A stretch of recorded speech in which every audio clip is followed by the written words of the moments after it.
KSJE and the Farmington Public Library present Cuentos Hahne and Tales. Hello, my name is Justin Baca, and I work at the Farmington Public Library in the Teen Zone, and I am here to read you 3 stories today. The first one is called The Cloud Spinner by Michael Catchpool. There once was a boy who could weave a cloth from the clouds. He had a spinning wheel and a loom on top of a hill. As the clouds passed with a whirl of a wheel, he would spin them into thread. Gold in the morning with the rising sun, white in the afternoon, and crimson in the evening, just as his mother taught him. Then, with a clickety-clack of his loom, he would weave the thread into cloth. As he worked, he sang a simple tune that his mother taught him. Enough is enough, and not one stitch more. The boy was nice. He spun just enough thread and wove just enough cloth to make 2 scarves. One, of pure white, he wore over his head when it was hot, to protect him from the sun. The other he wore when it was cold. It was a twist and twirl of gold and white and crimson, soft as a mouse's touch and warm as roasted nut chestnuts. His mother had taught him well. One chilly market day, the boy walked down the hill, a basket in his hand and a scarf around his neck. The market was full. Great excitement. The king was on his way. Soon the king rode grandly by, hardly noticing the curtsies and cheers. But what his greedy eyes did notice was the wonderful scarf of gold and white and crimson. "Tell me, boy, where can I get me a scarf like that?" "Nowhere on earth," the boy replied. "Then how did you get yours?" snapped the king. "I made it," said the boy. "Then you will make another for me, a longer one, much longer, for I am the king." But the boy said, "It would not be wise to have a long scarf made from this cloth. Your Majesty does not need it." "How dare you tell me what is wise?" shouted the king. "I order you to make me a scarf." So the boy went home to the top of the hill, and, with the whirl of a wheel, began to spin. He spun the clouds as they passed in the morning and were gold in the rising sun. He spun in the afternoon as the clouds sailed past, white as snowdrifts. He spun in the evening when the clouds were crimson. Then, with a clickety-clack of the loom, he wove the thread into a long, long scarf. The king was overjoyed. His scarf was as soft as a mouse's touch and warm as roasted chestnuts. "Now make me a cloak of this glorious cloth," he ordered, "and dresses galore for the queen and my daughter, the princess." But the boy shook his head. "It would not be wise to have so many cloths made from this cloth. Your Majesty does not need them." The king's face was a twist of scowls. "I want those cloths, and I order you to make them." So the boy went home to the top of the hill, and with the whir of a wheel began to spin. He spun the clouds as they passed in the morning and were gold with the rising sun. He spun in the afternoon as the clouds sailed past, white as snowdrifts. And he spun in the evening when the clouds were crimson. He spun, and it got harder and harder, for soon there were fewer and fewer clouds. At last, with a clickety-clack of the loom, the boy began to weave the thread into cloth beneath the cloudless sky. And as he worked, he sadly sang, "Enough is enough, and not one stitch more." The king was delighted. He put on the wonderful cloak, and the queen and the princess each put on their beautiful dresses. "Surely," he boasted, "there is no other magnificent king like me." "Not one," said the princess. The princess said nothing. But day after day, as they wore their marvelous clothes, not one drop of rain fell from the cloudless sky. "Your Majesty," pleaded the villagers, "our animals are thirsty, and our crops are all dying." "There's nothing I can do," shouted the king, walking this way and that, his cloak trailing behind him. "Why are you moaning to me?" The princess said nothing. But that evening, she quietly slipped out of the palace. She wore a simple dress, and in her arms was a bundle of soft as a mouse's touch and warm as roasted chestnuts. She crossed the dry, dusty gardens and the brown fields beyond, and climbed to the top of the hill. Stepping forward, she knocked at the boy's door. "Is it too late to undo what has been done?" The boy smiled and said simply, "There is still time." When the king awoke the next morning, he could not find his wonderful cloak.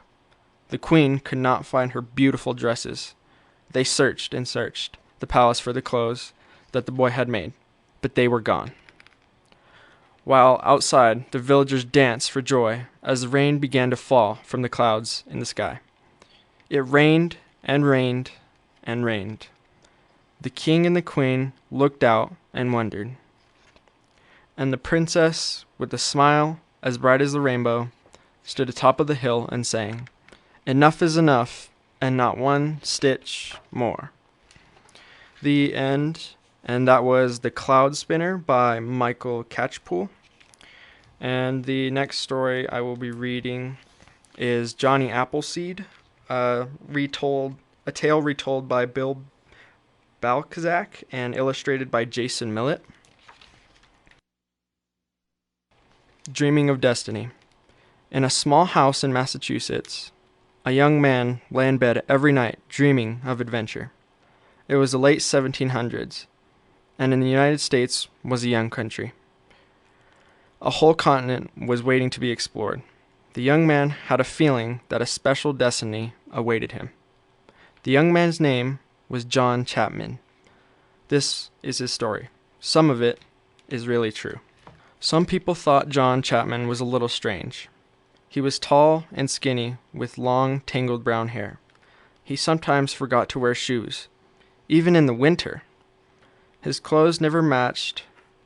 John wore unusual hats. Sometimes he wore a moth-eaten top hat or an animal skin cap. John always wore a smile, too. In spite of his strange habits and clothes, people liked him. When John Chapman was 20, he decided to leave his home. He carried a few coins and some clothes in a pack and wore a cookpot for a hat. John didn't know where he was going, but he knew what direction to head.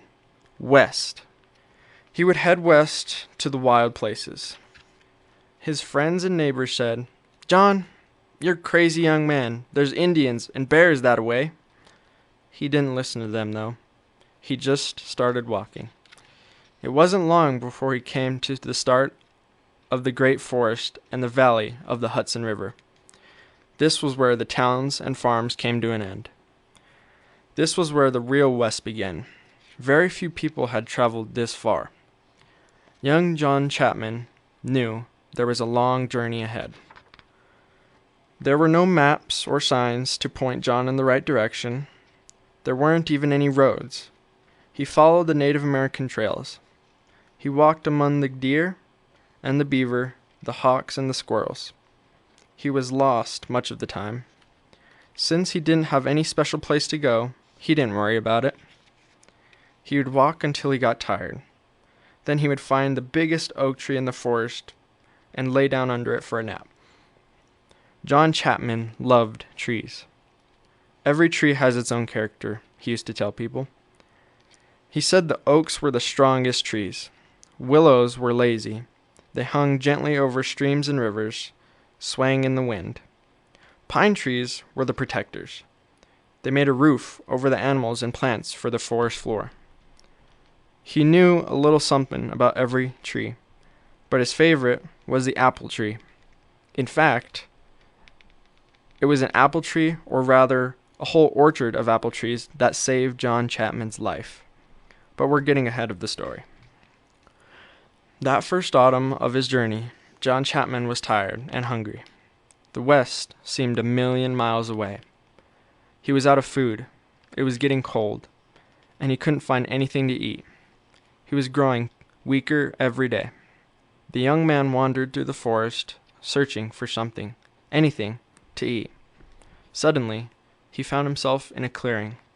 From the looks of it, he had walked into a deserted farm. There was nobody around. The only things growing in the fields were weeds. As John walked across those empty fields, he saw a beautiful sight at the edge of the clearing. It was an apple orchard. There were 10 trees, heavy with fruit. The trees were filled with big, red, juicy apples waiting to be picked. John Chapman figured since nobody lived there anymore, it might be okay if he took a few apples to eat. Nothing ever tasted better than those apples. John ate his fill. When he finished his meal, John looked down at the apple cores on the ground.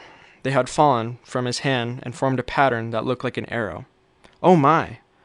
John looked up at the sun and noticed that the arrow was pointing west. It was a sign. At that exact moment, John Chapman decided he would line his path west with apple trees. Then someday, he said to himself, apple trees will point the way to the west. On the go again. John stayed at the farm and regained his strength. He ate apples every day, saved every seed. Soon his pack was stuffed with seeds. John knew it was time to start his mission. Each day he planned his route and dreamed about his fields filled with apple trees. When the weather warmed, he grabbed his pack full of seeds and put on an old cook pot atop his head. He left the farm, never to return. To his amazement, there were now many settlers traveling along the same routes. The United States government promised free land to those who wanted to go west. People jumped at the chance to own land there. John Chapman made many friends along the way. He told the travelers he met about his vision of a land filled with apple trees. Sometimes they laughed at his face. Some people thought he was crazy. More and more people, however, wanted to hear what he had to say. He gave them seeds. He sold them seedlings. He offered advice on planting, growing, and harvesting apples from the trees. However, he came to a farmhouse or a clearing. He stopped his travels to plant a few dozen apple seeds in nice, neat rows. One day, John Chapman was standing in a town square, talking to some men about apples. A crowd gathered to hear his interesting stories. Suddenly, a boy called out, "You tell him, Johnny Appleseed." The crowd roared with laughter. The nickname stuck, and John Chapman became Johnny Appleseed. Whenever people saw the man with a cook pot on his head, they would cry out, "There goes Johnny Appleseed." People began to tell wild stories about Johnny Appleseed. The stories were told and retold by settlers, trappers, and soldiers. After so many retellings, it was hard to know which parts of the stories were true and which were made up. But since the stories were so much fun, nobody minded. One story took place during the cold, cold winter of 1808. Johnny was trying to sleep under the branches of an apple tree. It was dark and snowy. He could hear wolves in the nearby woods. They were howling at something. He got up, dusted the snow off his coat, and crept through the trees to see them better. There were 10 angry wolves circling something on the ground. It was a female lying on her side, breathing hard. Her front leg was caught in a large hunter's trap. The wolves picked up Johnny's scent and turned toward him, but they did not attack. Instead, the wolves parted to let him through. He slowly bent down to the trapped animal. She growled. He growled back to show her he wasn't afraid. He stroked her thick, warm fur and reached for her trapped leg. Then, and it was the strangest thing, she placed her other paw on Johnny Appleseed's hand. He took it as a sign she trusted him. He freed her leg. Instead of biting him, she began to lick his face. The wolf became his faithful companion. One time, people said, she even traveled down the river with him on a giant block of ice. It was the spring of 1811, so the story goes. It had been another cold, hard winter. The Ohio River ice broke up in the late season. Huge chunks of ice raced along with the current. Folks warned Johnny to wait for the warmer weather, but he wanted to push on. Johnny told the wolf to stay put, and he slid his canoe into the water. Then, he thought, why not float down the river on the ice? So Johnny paddled out into the middle of the river and dragged his canoe onto the biggest piece of ice he could find. The wolf swam out to Johnny. They stood shakily on the ice, trying to find their balance. Finally, they got the hang of it and actually started to enjoy the ride. When they passed a small village, the people watching from the riverbank stared, their mouths hanging open in shock. The wolf howled, and Johnny Appleseed waved his cookpot hat as they raced down the icy Ohio River. Over time, the stories became even more amazing. People still talk about the day Johnny faced down a group of angry Native Americans.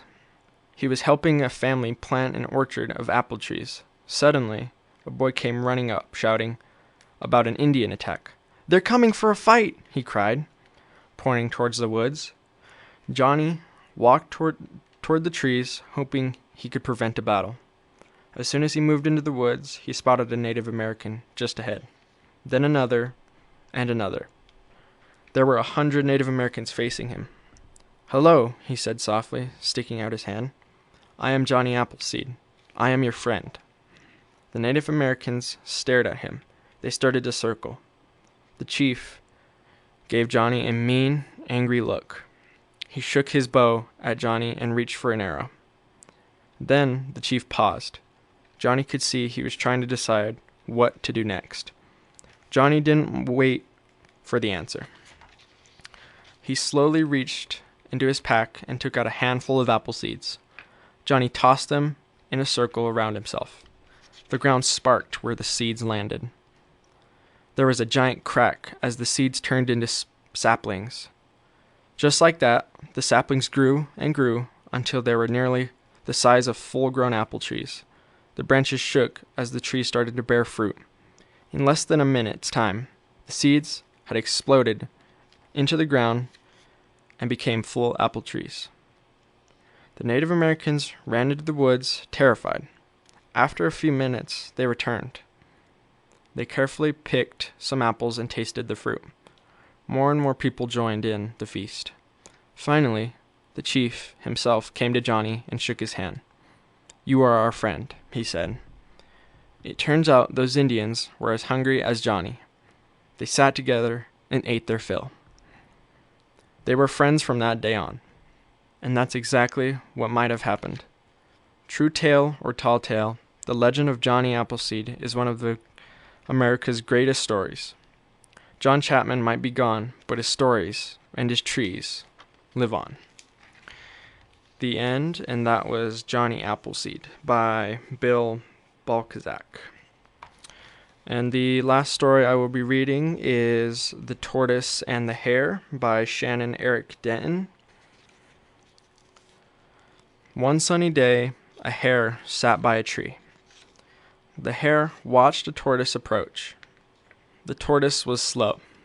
The hare laughed at the slow tortoise. "You're the slowest thing I've ever seen," the hare said. "You shouldn't make fun of me," said the tortoise. "There's nothing you can do about it," the hare said. "That's not true," said the tortoise. "Do you want to race?" asked the tortoise. The hare couldn't stop laughing. The hare agreed, and soon they were racing. The hare ran very far ahead of the tortoise. "You'll never catch me," laughed the hare. The hare grew tired and decided to take a nap. While the hare slept, the tortoise slowly continued. When the hare woke up, the tortoise was crossing the finish line. The moral of the story is, slow and steady wins the race. The end, and that was The Tortoise and the Hare by Shannon Denton. And again, my name is Justin Baca. I'm from the Farmington Public Library, and if you guys want to check out any of these books, just go to our website, www.infoway.org. Thank you for listening.